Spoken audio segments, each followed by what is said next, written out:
Niatnya mau kasih kejutan di hari jadi pernikahan. Raka justru temukan sepasang sepatu asing di teras rumahnya.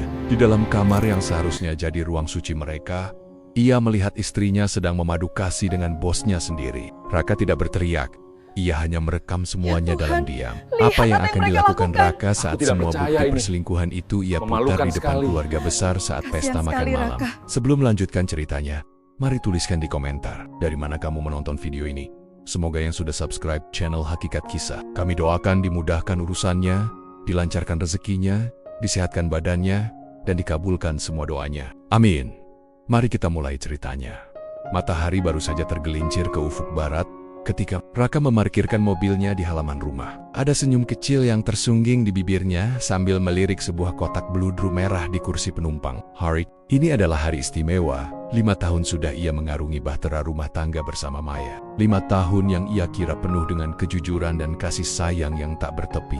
Raka sengaja pulang 3 jam lebih awal dari kantor, mengabaikan tumpukan berkas demi memberikan kejutan makan malam romantis yang sudah ia siapkan jauh-jauh hari. Langkah kakinya terasa ringan saat memasuki teras rumah. Namun, keningnya berkerut saat melihat sepasang sepatu pantofel pria yang asing tergeletak di dekat rak sepatu. Sepatu itu terlihat sangat mahal, mengkilap, dan jelas bukan miliknya. Perasaan tidak enak tiba-tiba merayap di tengkuknya, seperti hawa dingin yang menusuk tulang. Raka mencoba menepis pikiran buruk itu. Mungkin saja ada sepupu Maya atau tamu dari kantor istrinya yang datang berkunjung. Namun, suasana rumah terasa terlalu sunyi untuk sebuah kunjungan tamu biasa. Ia membuka pintu depan dengan sangat perlahan, hampir tanpa suara. Ruang tamu tampak rapi, namun aroma parfum pria yang menyengat langsung menyambut indera penciumannya. Itu bukan wangi parfum yang biasa ia gunakan. Raka meletakkan kunci mobil dan kotak perhiasan itu di atas meja kayu dengan tangan yang mulai gemetar. Jantungnya berdegup kencang, memukul-mukul dadanya seperti genderang perang yang tak sabar ingin meledak. Ia berjalan menuju arah kamar utama di lantai 2. Setiap langkahnya terasa berat seolah kakinya terbuat dari timah. Semakin dekat dengan pintu kamar, Raka mendengar suara tawa kecil yang sangat ia kenali. Itu suara Maya. Suara yang biasanya menjadi penenang jiwanya setelah lelah bekerja, kini terdengar seperti belati yang siap mengiris hatinya. Ada suara pria yang menyahut, diikuti oleh suara-suara yang membuat dunia Raka seolah berhenti berputar saat itu juga. Ia berdiri membeku di depan pintu kayu jati yang tertutup rapat itu. Tangannya terangkat, ingin mendorong pintu, namun keraguan menyergapnya. Ia takut bahwa apa yang akan ia lihat akan menghancurkan hidupnya selamanya. Dunia seakan runtuh ketika Raka akhirnya memberanikan diri mengintip dari celah pintu yang sedikit terbuka. Di dalam sana, di atas tempat tidur yang mereka pilih bersama dengan penuh keceriaan setahun lalu, Maya sedang memadu kasih dengan pria lain. Pria itu adalah Dimas, atasan Maya yang seringkali dipuji-puji istrinya sebagai sosok pemimpin yang bijak. Raka merasakan mual yang hebat di perutnya. Amarah, kecewa, dan rasa tidak percaya bercampur aduk menjadi satu gumpalan emosi yang menyesakkan napas. Air mata mulai menggenang, namun ia segera menghapusnya dengan kasar.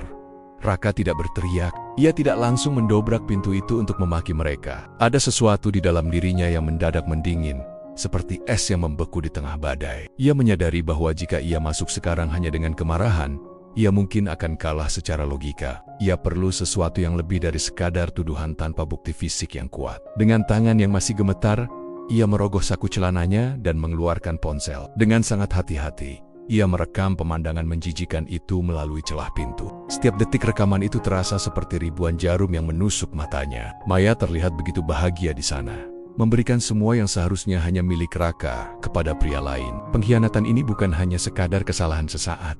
Raka bisa melihat betapa mereka begitu terbiasa satu sama lain. Setelah merasa cukup mendapatkan bukti, Raka kembali menutup pintu itu dengan sangat pelan. Ia melangkah mundur, menuruni tangga dengan napas yang tersengal. Ia kembali ke ruang tamu, mengambil kotak perhiasan dan kunci mobilnya, lalu keluar dari rumah itu sesunyi saat ia datang. Di dalam mobil, Raka duduk terdiam cukup lama. Ia memukul kemudi dengan keras hingga tangannya terasa perih. Namun rasa sakit itu tidak sebanding dengan hancurnya harga diri yang ia rasakan. Ia menatap ke arah jendela rumahnya yang masih menyala terang. Di dalam sana, istrinya sedang merayakan pengkhianatan di hari yang seharusnya menjadi hari paling bahagia bagi mereka. Raka menyalakan mesin mobil dan melaju pergi, menjauh dari rumah yang kini terasa seperti neraka. Ia tidak akan menangis lagi. Jika Maya bisa bermain api di belakangnya, maka Raka akan memastikan api itu yang akan membakar seluruh hidup Maya hingga menjadi abu. Raka memarkirkan mobilnya di sebuah sudut minimarket yang sepi, jauh dari keramaian lampu kota. Tangannya masih mencengkeram kemudi dengan sangat erat, hingga buku-buku jarinya memutih. Di dalam kepalanya, bayangan Maya dan Dimas berputar-putar seperti kaset rusak yang menyiksa batinnya. Ia ingin sekali kembali ke rumah, mendobrak pintu itu, dan menyeret mereka berdua keluar ke jalanan. Namun, sisi rasional dalam dirinya membisikkan sesuatu yang lebih kuat. Jika ia bertindak gegabah sekarang, Maya yang cerdik pasti akan mencari celah untuk memutarbalikkan fakta, atau bahkan menuntut harta Gonogini yang tidak pantas ia dapatkan. Raka mengambil napas dalam-dalam, mencoba menenangkan gemuruh di dadanya. Ia membuka ponselnya lagi, menatap video yang baru saja ia rekam dengan perasaan mual yang kembali memuncak. Itulah bukti pertamanya, tapi itu belum cukup untuk menghancurkan mereka sampai ke akar-akarnya. Raka tahu bahwa Maya adalah tipe wanita yang sangat rapi dalam menyembunyikan sesuatu. Jika dia berani membawa pria itu ke rumah mereka, artinya ini bukan pertama kalinya. Pasti ada jejak lain. Jejak yang mungkin selama ini luput dari perhatian Raka, karena ia terlalu percaya pada istrinya. Malam itu, Raka tidak pulang. Ia memesan sebuah kamar hotel kelas menengah, yang lokasinya tidak akan dicurigai oleh Maya.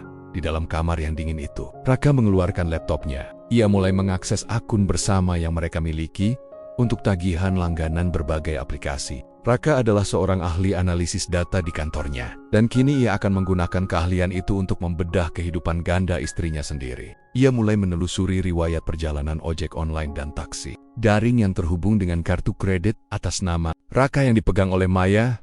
Hasilnya mulai terlihat, dan setiap detailnya terasa seperti tamparan keras di wajah Raka. Ada banyak sekali perjalanan menuju sebuah apartemen mewah di pusat kota pada jam-jam kerja, di saat Maya seharusnya berada di kantornya. Nama apartemen itu sering muncul dalam riwayat perjalanan Maya selama 6 bulan terakhir. Raka mencatat alamat itu dengan tangan yang dingin. Ia kemudian beralih ke mutasi rekening kartu kredit. Ada banyak transaksi di toko perhiasan pria, toko baju bermerek, dan restoran-restoran mahal yang tidak pernah dikunjungi Raka bersama Maya. Semuanya dibayar menggunakan uang hasil keringat Raka yang ia percayakan kepada istrinya untuk kebutuhan rumah tangga. Raka bersandar di kursi hotel dengan tatapan kosong ke langit-langit. Hatinya perih melihat betapa bodohnya ia selama ini. Ia bekerja lembur, menghemat pengeluaran pribadi, dan memberikan segalanya agar Maya bisa hidup nyaman. Namun ternyata uang itu digunakan untuk membiayai gaya hidup mewah selingkuhannya. Dimas mungkin seorang atasan di kantor, tapi sepertinya pria itu adalah seorang parasit yang memanfaatkan kemurahan hati Maya, yang pada gilirannya mencuri dari suaminya sendiri. Kemarahan Raka kini mulai berubah bentuk menjadi sebuah rencana yang dingin dan terukur. Ia tidak akan membiarkan 1 sen pun sisa hartanya jatuh ke tangan wanita pengkhianat itu. Keesokan paginya, Raka menghubungi seorang teman lamanya yang bekerja sebagai detektif swasta, spesialis kasus rumah tangga. Ia mengirimkan semua data awal yang ia temukan. Ia ingin tahu lebih banyak tentang Dimas. Ia ingin tahu siapa istri Dimas, di mana mereka tinggal, dan apa kelemahan terbesar pria itu. Raka menyadari bahwa untuk menghancurkan Maya, ia juga harus menghancurkan alasan di balik pengkhianatan ini. Ia mulai memindahkan saldo tabungan pribadinya ke akun baru yang tidak diketahui Maya, sedikit demi sedikit agar tidak menimbulkan kecurigaan yang mendadak pada laporan bulanan. Sore harinya, Maya mengirimkan pesan singkat dengan nada yang sangat manis, menanyakan mengapa Raka tidak pulang semalam, dan mengatakan bahwa dia sangat merindukannya. Raka membaca pesan itu dengan senyum getir. Ia membalas dengan alasan klise bahwa ada pekerjaan mendadak di luar kota yang membuatnya tidak sempat memberi kabar. Maya membalasnya dengan emotikon hoti dan kata-kata cinta yang kini terasa seperti racun bagi Raka. Bagaimana bisa seseorang berbohong dengan begitu? Fasih tepat setelah melakukan perbuatan nista di atas tempat tidur suaminya sendiri, Raka kembali ke rumah 2 hari kemudian, bersikap seolah tidak ada yang terjadi. Ia mencium kening Maya seperti biasa, meski setiap sel di tubuhnya berteriak menolak sentuhan itu. Ia memperhatikan setiap gerak-gerik Maya dengan teliti. Ia melihat bagaimana istrinya itu dengan sigap menyembunyikan ponselnya saat Raka mendekat, atau bagaimana Maya sering tersenyum sendiri menatap layar di tengah malam. Semua itu adalah potongan puzzle yang kini sudah lengkap di mata Raka. Topeng kesetiaan yang dikenakan Maya sudah retak, dan Raka hanya tinggal menunggu waktu yang tepat untuk menghancurkannya. Berkeping-keping di depan semua orang selama 1 minggu penuh, Raka menjalani hidup dalam kepura-puran yang menyiksa. Ia tetap makan malam bersama, mendengarkan cerita bohong Maya tentang harinya di kantor. Bahkan membiarkan Maya merencanakan liburan akhir tahun yang mereka tahu tidak akan pernah terjadi. Di balik itu semua, detektif sewaannya memberikan informasi emas. Istri Dimas ternyata adalah putri tunggal dari pemilik perusahaan tempat Dimas bekerja. Dimas hanyalah seorang pria yang beruntung bisa menikah dengan wanita kaya, dan seluruh kariernya bergantung sepenuhnya pada mertuanya. Raka tersenyum tipis saat membaca informasi itu. Ia sudah menemukan tuas yang akan ia tarik untuk meruntuhkan istana pasir yang dibangun oleh para pengkhianat itu. Raka mulai menyiapkan panggung untuk pengungkapan besar. Ia tidak ingin hanya sekadar bercerai di pengadilan yang sepi. Ia ingin sebuah keadilan yang disaksikan oleh keluarga besar dan rekan kerja. Sebuah penghinaan yang setimpal dengan apa yang ia rasakan. Ia mulai mengumpulkan semua bukti foto dari detektif, rekaman video pribadinya, dan salinan mutasi rekening yang telah ia beri tanda merah pada setiap transaksi gelap Maya.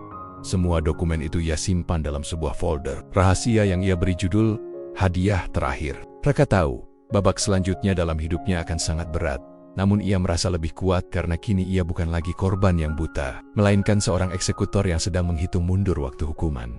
Raka duduk di kursi meja makan sambil menyesap kopi hitamnya yang sudah dingin. Matanya terpaku pada sosok Maya yang sedang sibuk menyiapkan sarapan dengan senyum lebar di wajahnya. Wanita itu tampak begitu cantik pagi ini, mengenakan daster sutra yang dibelikan Raka bulan lalu. Gerakannya lincah.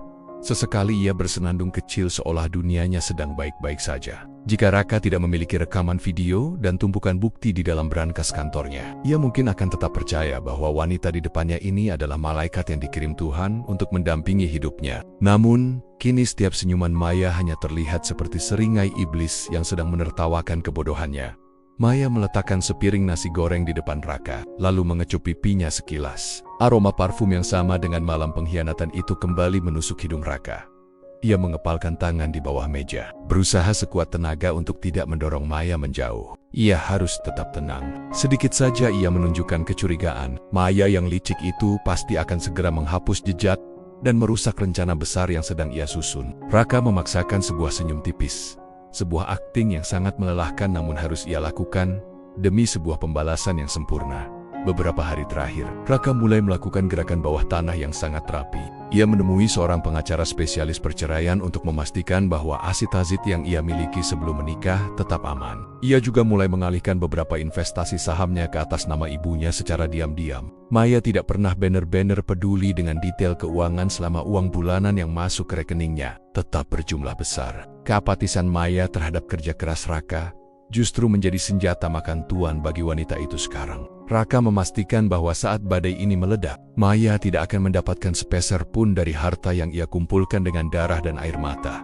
Sore itu, saat Maya sedang mandi, ponselnya tertinggal di atas meja rias. Raka yang biasanya sangat menghargai privasi istrinya, kini tidak lagi memiliki rasa segan itu. Ia membuka ponsel Maya menggunakan pola yang sudah ia intip sejak lama. Di sana, ia melihat rentetan pesan mesra yang membuat dadanya terasa sesak. Maya dan Dimas saling bertukar pesan yang sangat vulgar, merencanakan pertemuan di sebuah hotel saat jam makan siang esok hari. Bahkan, Maya mengeluhkan betapa membosankannya Raka dibandingkan dengan Dimas yang ia sebut sebagai pria penuh kejutan. Raka menarik napas panjang, menelan bulit-bulit rasa sakit itu, lalu segera mengambil foto layar tersebut menggunakan ponselnya sendiri. Malamnya, Maya mencoba bermonja-monia di sofa sambil menonton televisi. Ia menyandarkan kepalanya di bahu Raka, tanpa tahu bahwa pria yang menjadi sandarannya itu sedang membayangkan bagaimana cara menghancurkan hidupnya. Maya bercerita tentang betapa lelahnya dia bekerja di bawah tekanan Dimas, berpura-pura menjadi korban profesionalitas atasan yang galak.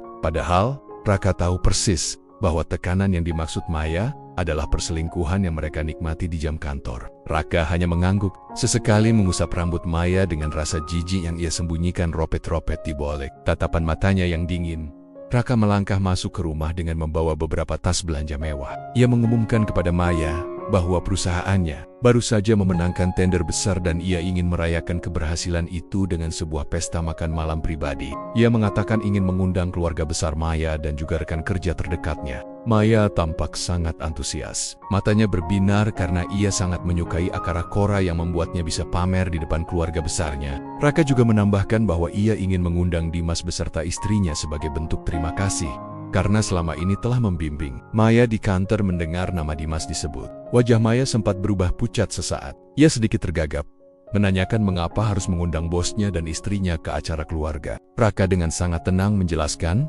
bahwa ini adalah kesempatan baik untuk mempererat relasi kerja agar karier Maya semakin cemerlang. Maya yang tidak menaruh curiga akhirnya setuju. Bahkan dia merasa ini adalah kesempatan emas untuk bisa berada di dekat Dimas lebih lama, meski di bawah pengawasan orang banyak. Ia tidak sadar bahwa Raka sedang menggali lubang kubur yang sangat dalam untuknya dan kekasih gelapnya itu. Raka memesan sebuah ruangan privat di restoran bintang 5 yang sangat eksklusif. Ia mengatur segalanya dengan sangat detail, mulai dari menu makanan hingga tata letak proyektor yang biasanya digunakan untuk presentasi bisnis. Ia menghubungi istri Dimas, Siska, melalui pesan resmi perusahaan dengan dalih undangan makan malam relasi bisnis. Dari informasi detektifnya, Raka tahu bahwa Siska adalah tipe wanita yang sangat tegas dan tidak akan memaafkan pengkhianatan. Siska adalah pemegang saham mayoritas di perusahaan tempat Dimas bekerja, dan ayahnya adalah sosok yang sangat ditakuti di dunia bisnis. Sehari sebelum acara, Raka menemui orang tuanya dan orang tua Maya. Ia meminta mereka untuk hadir tanpa memberitahu apa yang sebenarnya akan terjadi. Ia ingin mereka menjadi saksi hidup atas apa yang selama ini disembunyikan oleh putri kebanggaan mereka. Raka merasa sedikit bersalah kepada mertuanya karena mereka adalah orang-orang baik. Namun ia tidak punya pilihan lain. Luka yang diberikan Maya terlalu dalam untuk disembuhkan dengan cara-cara yang lembut. Kebenaran harus terungkap, meski itu harus menghancurkan hati banyak orang di saat yang bersamaan. Di malam yang telah ditentukan, Raka tampil sangat gagah dengan setelan jas hitam yang elegan. Ia menjemput Maya yang tampak sangat cantik dengan gaun merah menyala. Warna yang menurut Raka sangat cocok untuk melambangkan api kehancuran yang sebentar lagi akan berkobar. Mereka tiba di restoran lebih awal untuk menyambut para tamu. Satu persatu anggota keluarga datang, disusul oleh Dimas dan Siska. Saat kedua pasangan itu bersalaman, Raka bisa melihat kegugupan yang luar biasa di mata Dimas dan Maya. Mereka saling melirik dengan cemas, namun berusaha tetap bersikap profesional di depan pasangan masing-masing. Suasana makan malam itu sebenarnya cukup hangat bagi mereka yang tidak tahu apa-apa. Ayah Maya memuji Raka sebagai menantu idaman, sementara Siska sesekali berbincang tentang proyek kantor dengan Maya. Raka duduk di ujung meja, memandangi mereka semua dengan tatapan seorang predator yang sedang menunggu waktu yang tepat untuk menyergam. Di dalam saku jasnya, ada sebuah remote kecil yang terhubung dengan proyektor di belakangnya. Ia membiarkan mereka semua menikmati hidangan pembuka dan menu utama dengan tenang. Ia ingin mereka merasa berada di puncak kebahagiaan sebelum ia menjatuhkan mereka ke dasar jurang yang paling dalam.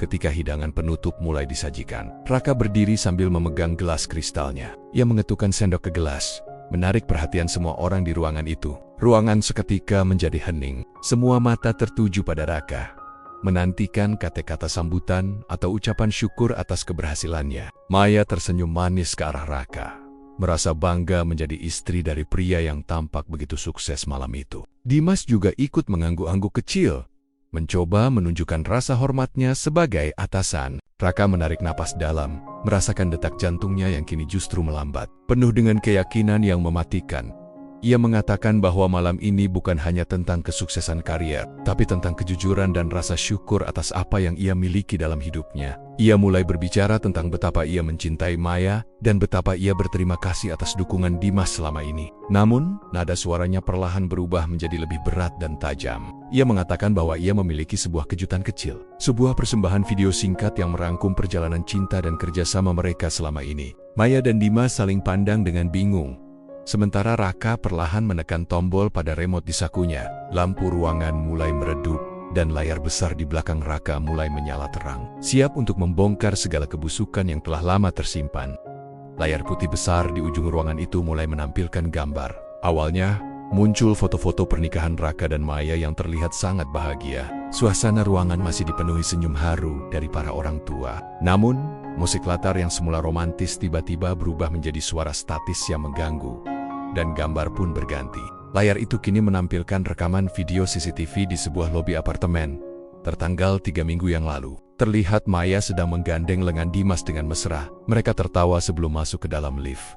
Suasana meja makan seketika membeku. Sendok yang dipegang ibu Maya terjatuh ke atas piring porselen, menimbulkan denting yang memecah keheningan yang mencekam. Maya mematung dengan wajah yang mendadak sepucat kapas. Ia mencoba berdiri, hendak meraih remote di tangan Raka, namun Raka dengan cepat menghindar. Video berganti lagi, Kali ini adalah rekaman yang diambil Raka sendiri dari balik pintu kamar mereka. Suara desahan dan percakapan intim antara Maya dan Dimas terdengar sangat jelas melalui pengeras suara. Ruangan yang berkualitas tinggi. Puncak dari video, itu adalah kompilasi tangkapan layar pesan singkat mereka yang vulgar, lengkap dengan foto-foto yang tidak seharusnya dikirim oleh seorang istri kepada pria lain. Siska, istri Dimas, berdiri dengan tubuh gemetar hebat. Matanya melotot menatap layar, lalu beralih ke suaminya yang kini menunduk dalam dengan keringat dingin yang membanjiri keningnya. Ayah Maya tampak memegangi dadanya. Matanya memerah menahan amarah dan rasa malu yang luar biasa melihat kelakuan putrinya di depan halayak.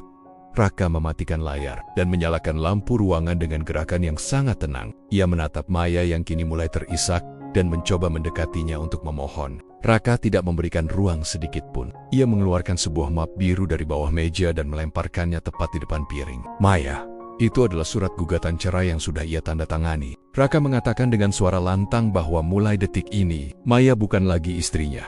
Dan ia telah menjatuhkan talak di depan semua saksi yang hadir.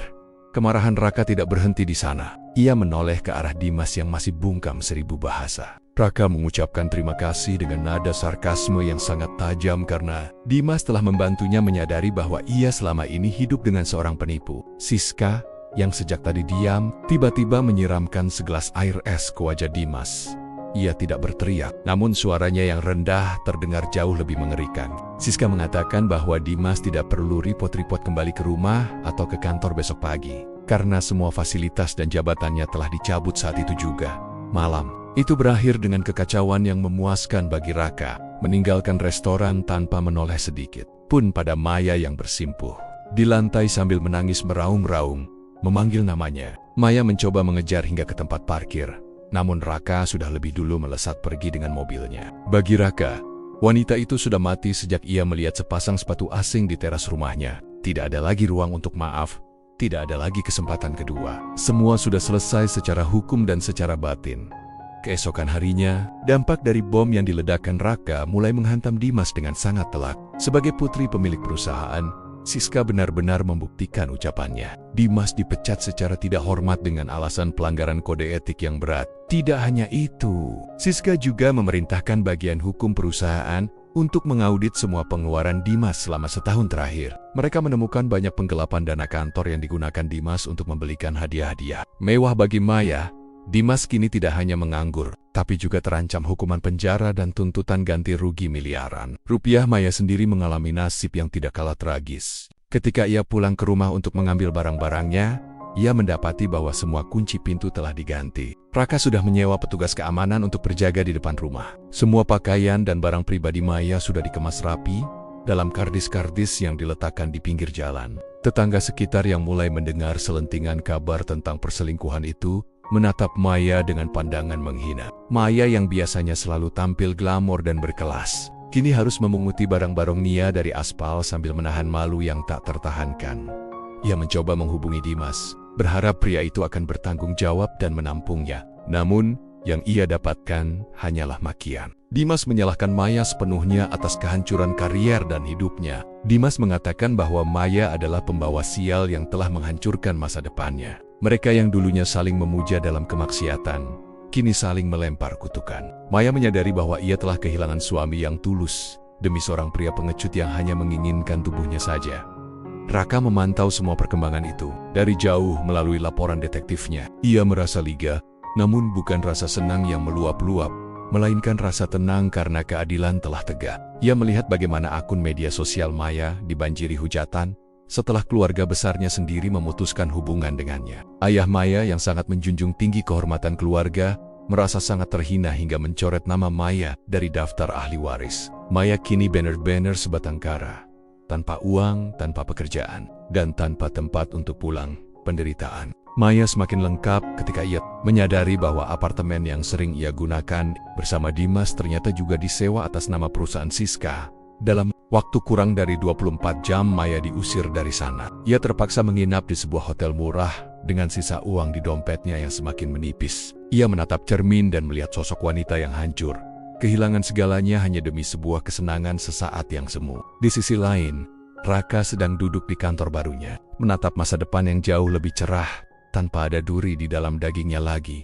Waktu terus berjalan. Namun roda kehidupan bagi Maya dan Dimas justru berputar ke arah jurang yang paling dalam. Maya yang terbiasa hidup mewah kini harus merasakan dinginnya lantai kamar kos sempit di pinggiran kota. Sisa uang yang ia miliki habis dalam sekejap untuk menutupi biaya hidup. Sehari-hari karena tidak ada satupun perusahaan yang mau menerimanya bekerja, reputasinya sudah hancur total. Berita tentang perselingkuhan dan pengkhianatannya tersebar luas di kalangan profesional, membuat namanya masuk dalam daftar hitam di berbagai instansi.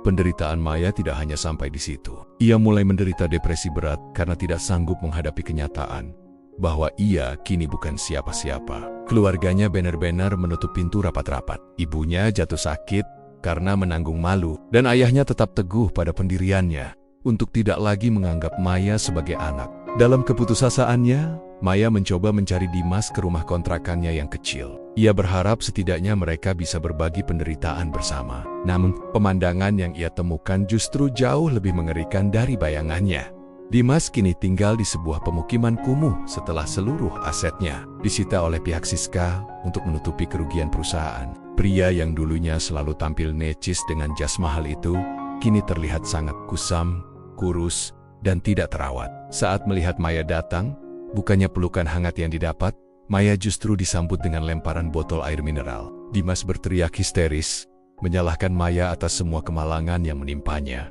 Pegannya, Maya adalah kutukan yang membuatnya kehilangan posisi sebagai menantu. Konglomerat, pertengkaran hebat terjadi di gang sempit itu. Mereka yang dulu saling membisikkan kata cinta di atas ranjang raka, kini saling cakar dan saling maki di depan banyak orang. Warga sekitar bahkan harus turun tangan untuk melerai mereka karena Dimas mulai main tangan. Maya pergi dari sana dengan luka lebam di pipi dan hati yang semakin hancur. Ia berjalan menyusuri jalanan kota di bawah guyuran hujan deras, menyadari bahwa ia telah membuang permata demi segumpal kotoran. Penyesalan itu datang terlambat dan rasanya jauh lebih menyakitkan daripada kematian itu. Sendiri, bulan-bulan berikutnya menjadi neraka yang nyata bagi mereka berdua. Dimas akhirnya ditangkap polisi atas kasus penggelapan dana yang dilaporkan oleh Siska, tanpa pengacara dan tanpa dukungan siapapun. Ia harus menghadapi hukuman penjara bertahun-tahun. Sementara itu, Maya mulai terserang penyakit karena pola hidup yang tidak sehat dan stres yang berkepanjangan.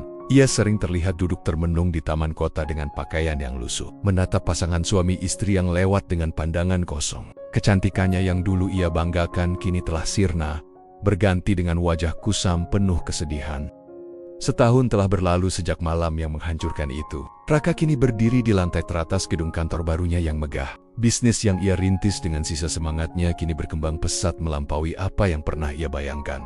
Wajahnya tampak jauh lebih segar dan tenang. Tidak ada lagi gurat kesedihan atau dendam yang tersisa di matanya. Ia telah berdamai dengan masa lalu, bukan karena ia melupakan pengkhianatan itu, melainkan karena ia sadar bahwa kebahagiaannya jauh lebih penting daripada terus memikirkan orang yang sudah membuangnya. Pagi itu, Raka harus menghadiri sebuah pertemuan bisnis di pusat kota. Saat mobil mewahnya berhenti di lampu merah dekat sebuah persimpangan jalan, matanya tanpa sengaja menangkap sosok wanita yang sedang duduk di trotoar. Wanita itu terlihat sedang mengais tas belanjaannya, mencoba mencari sisa makanan atau koin yang mungkin terjatuh. Rambutnya kusam dan berantakan, badannya tampak sangat kurus. Raka memicingkan mata, mencoba mengenali sosok itu. Jantungnya berdesir sesaat saat ia menyadari bahwa wanita gelandangan itu adalah Maya. Mantan istrinya, Maya tampak gemetar saat melihat sebuah mobil mewah berhenti tepat di hadapannya. Ia sempat mendongak dan tatapan mereka bertemu melalui kaca mobil yang gelap. Maya sepertinya tidak menyadari bahwa pria di dalam mobil itu adalah Raka. Namun Raka bisa melihat dengan jelas kehancuran di wajah wanita itu. Ada rasa perih yang sempat melintas, namun dengan cepat Raka menepisnya. Ia tidak lagi memiliki kewajiban untuk peduli. Ia teringat kembali betapa kejamnya Maya saat membawa pria lain ke rumah mereka. Dan seketika rasa iba itu hilang tak berbekas. Lampu hijau menyala. Raka mengalihkan pandangannya ke depan dan menginstruksikan sopirnya untuk terus melaju. Ia tidak menoleh lagi ke belakang, tidak juga berhenti untuk memberikan bantuan. Baginya, penderitaan yang dialami Maya adalah buah yang ia tanam sendiri, dan Maya harus menghabiskannya sampai habis. Raka sudah selesai dengan semua drama itu. Ia memilih untuk memacu mobilnya menuju masa depan yang sudah ia bangun dengan susah payah di atas puing-puing pengkhianatan. Kini, hidup Raka dipenuhi dengan orang-orang baru yang lebih tulus. Ia menjadi sosok yang lebih bijaksana, dan sangat selektif dalam memilih pasangan. Kehancuran rumah tangganya yang dulu justru menjadi pondasi yang kuat baginya untuk berdiri lebih tegak. Di sore hari yang cerah itu, Raka tersenyum menatap langit biru dari jendela kantornya. Ia merasa benar-benar bebas. Pengkhianatan Maya memang sempat menghancurkan dunianya. Namun dari reruntuhan itu, Raka berhasil membangun istana yang jauh lebih megah dan damai. Ia telah menang dalam setiap arti kata yang sesungguhnya.